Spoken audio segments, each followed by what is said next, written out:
Good evening. Buenas noches. How's everyone doing tonight? It's a lot more comfortable when you're sitting down there and you get up here, you forget everything that you're about to talk about. So luckily I have one of these to help me throughout the evening. So my name is Jorge Valdivia, and I'd like to take this moment to thank Latinos Progresando for inviting me to form part of MEX Talks 2014. It's an honor for me to be in the company of so many other Mexicanos, Mexicanas that I admire and respect. Gracias. So I've been asked to talk about lessons from the gay and lesbian community that can be implemented within our community as Mexicanos as we work to address issues that are important to us. I'm going to tell you a story about a Mexican that makes me incredibly proud. But before I do so, I'd like to play a promo of Homofrecuencia. Freddie Martínez Jr., asesinado el 16 de junio 2001. Edgar Garzón, asesinado el 15 de agosto 2001. Gwen Araujo, asesinada el 3 de octubre 2001. Bella Evangelista, asesinada el 6 de agosto 2003. Lo hacemos por ellos y muchos más quienes fueron asesinados por el simple hecho de ser gay, lesbiana, transgénero, bisexual, ser humano, homofrecuencia.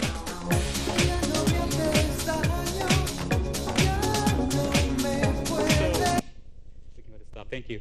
So that was a typical Monday night of what you could listen to on Homofrecuencia. Homofrecuencia, as Alba mentioned earlier, was the first Spanish language LGBT radio show in U.S. history. Let me repeat that for you. Mexicanos in Pilsen made history, but not many people know that. You know why? Because we're not doing a very good job of telling our story. That needs to change. Give me a second here. Out of Homofrecuencia, a lot of stories emerged. I've chosen one in the interest of time to share with you this evening. This is Felipe's story. Shortly after we started airing Homofrecuencia, a student from our sister program, Yo Locali, came to my office, and he knocked on the door. I saw him standing outside through the glass panel, and I said, "Come in." He said, "Hi. You don't know me, my name's Felipe, but I was hoping that we could talk." I said, "Sure." Felipe stood there, nervous. He stared back at the door, looked back at me, and I could tell that he wanted some privacy. It was the look that I recognized many times before. So I asked him, "Do you want some privacy?" He said, "Yes." I said, "Okay, close the door. Let's talk." And he said, as he stood there, twiddling his thumbs nervously, looking down at the floor, and then staring at me, he said, "I just wanted to thank you." And I said, "Thank me?" He caught me off guard. I said, "Thank me for what?" He said, "I wanted to thank you for doing Homofrecuencia." He caught me off guard. I said, "Felipe, you don't have to thank me." He said, "But I do," he interrupted politely. "You see, I just came out to my mom, and it didn't go very well. We're not talking." His voice began to crack. His eyes got red, and he started crying. That moment was an affirmation that launching Homofrecuencia was the right thing to do. It was because of people like Felipe that we decided to launch a program like that. What we were doing was building a sense of community for people, Mexicanos, Latinos, who felt disconnected. When you think about the gay and lesbian community, it's located on the north side of Chicago. In order for us to feel comfortable back then, we had to take 2 buses, 2 trains, just so we can express ourselves freely. Why not create visibility for our community where we are, donde estamos?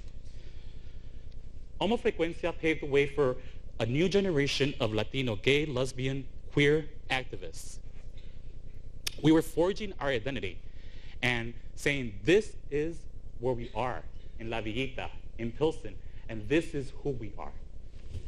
It was just the beginning. 2 years after, we started the Latino Queer Prom. It was the first Latino Queer Prom in the country and the largest queer prom in Chicago. But again, not many people know that. You know why? Because we're not doing a good job of telling our entire story. That's the thing. We need to begin to take ownership of our entire story. Not that the gays and lesbians or Mexicanos that happen to be gays and lesbians are telling their story here, but one community telling one story that involves everyone. Do you understand the power in that? The thing is, if we don't do that, someone else is going to tell our story for us. Or even worse, someone else will take credit for the things that we've already done. I don't know about you, but I can't allow that to happen. So when I was asked to talk about lessons from the LGBTQ community that can be implemented within the Mexican community as we work towards addressing some of these issues, I thought about two different issues. One, marriage equality, and two, immigration reform. So when I was thinking about marriage equality, I decided to meet with one individual who was behind the movement from the very beginning here in Illinois. We talked, and then I reached out to him because I respect him and because he was involved from the very beginning. So these are some of the things that we decided were appropriate to discuss this evening, and I hope you find them just as valuable. Number one, we need to understand that the enemy of the gay and lesbian community is the same enemy of the Mexican, Latino, immigrant community. When we understand that, there's so much power behind that. It provides an opportunity for us to talk among one another and form an even stronger alliance. Another thing that we discussed that day was accountability for corporations and media. How many here have heard about the Gay and Lesbian Alliance Against Defamation? GLAAD. Good. Good. So let me tell you something. GLAAD serves as a media watchdog group for the gay and lesbian community. Anytime anyone attacks us, we go after that person. Anytime anyone attacks us in the media, rather, we go after that person. And we ask them to apologize. And if they don't, this is what happens. We go after the media outlet. And the media, 9 times out of 10, will issue an apology distancing themselves from that individual. That individual will be reprimanded or fired. It happens. And if that doesn't work, we go after we hit them where it hurts. We go after the corporate sponsors. We all know that money talks, but when money walks, people change their tune. Here's my question to each and every single one of you. Who out there is ensuring that Mexicanos, Latinos, and the immigrants are being portrayed in a positive light? We need an organization to emerge to ensure that they're telling our story the way we choose our story to be told. We need to make it very clear to them that we will no longer tolerate terms like illegal, anchor baby, taking our jobs. That needs to change, and we need to be proactive about that. This organization can meet with editorial boards across the state on a national level, do trainings, again, about how the message needs to be crafted, how we decide for our story to be told. Another thing that worked within the gay and lesbian community was, again, as we're talking about marriage equality at the state level, we worried about the votes that we didn't have and not the votes that we had. What do you mean by that, Jorge? Well, here's the thing. We looked at politicians that were on the fence or against marriage equality, and we drafted a map, and we said, okay, they're here, they're here, they're here. Now, let's do this. Let's look for same-sex couples that live in their districts. Let's have them meet with these politicians. Let's look for nuns and priests who support marriage equality. They do exist. You're like scratching your head like, really? They do. We had them meet with these politicians, and not all of them, but just enough to make marriage equality in Illinois change their position. Here's the thing. When people come out of the closet, when people come out and accept who they are, and they begin to talk about some of the challenges that they're faced with, it resonates with family members, with friends.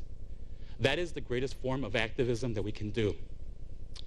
And I'd like to challenge us as Mexicanos to begin to come out of the closet as immigrants, undocumented. It's happening already, yes. But let's take things a step further. Let's look at marriage equality. If you think about it, the language changed quickly. Let's just think about this. Gay marriage was a term that was first being used, correct? Sí or no? It went from gay marriage to same-sex marriage to marriage equality. What was important here was for us to come up with a message that resonated with people outside the gay and lesbian community.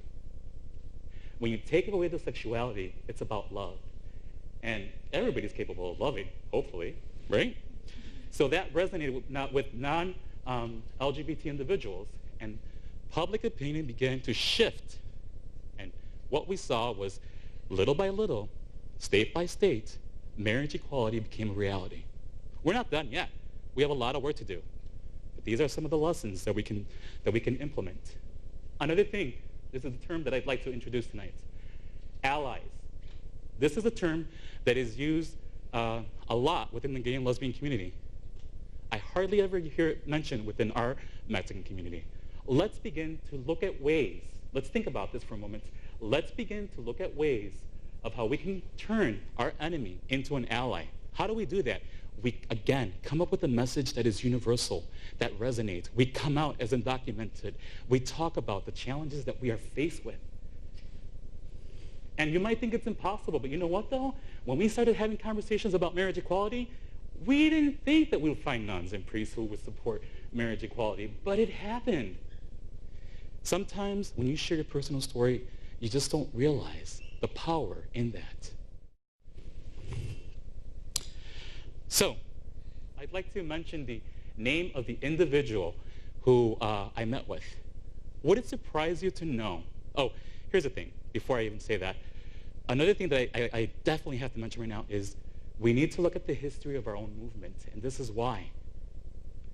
Would it surprise you to know that this individual who was behind marriage equality and making it happen, making it become a reality in Illinois, his name is Rick Garcia. He's part Mexicano. A lot of people don't know that. You know why? Because he's gay, and he's telling his story over here. But if we, as one community, begin to tell all of our stories, do you understand the power in that? Would it surprise you to know that Rick Garcia looked at the history of our movement and was influenced, inspired by the United Farm Workers movement? You're like, say what? United Farm Workers were responsible for gay marriage? Thank you, Cesar. So, the name of that Mexican that makes me incredibly proud, yeah, it's people like Cesar Chavez. It's people like Dolores Huerta. It's people like Rita Lozano. I'm incredibly proud of our brothers and sisters that are at the forefront of immigration reform. But you know what? I'm equally as proud of people like Rick Garcia. I'm just as proud of people like Mona Noriega, a fierce Latina lesbian activist who co-founded Amigas Latinas, who today happens to be the Commissioner of Human Relations, who also happens to be of Mexican descent. But not many people know that. So, you know what? I'm also just as proud of Felipe, a 16-year-old who had the courage to come out, not knowing whether or not he'd have a roof over his home, but he had to, because to not do so was even worse. And I'm just as proud of people of the legacy of Gwen Araujo. She was a transgender individual who was assassinated. And she finally put a spotlight on transgender hate crimes. She became the poster child of Mexican descent. Again, not many people know that. So I stand here tonight before you with great pride in all these individuals, and I challenge you to go out there and share their stories as well. Because when we do, we're contributing to the legacy of the Mexican community, and it makes our story that much more powerful, that much more incredible, and that much more beautiful. Thank you.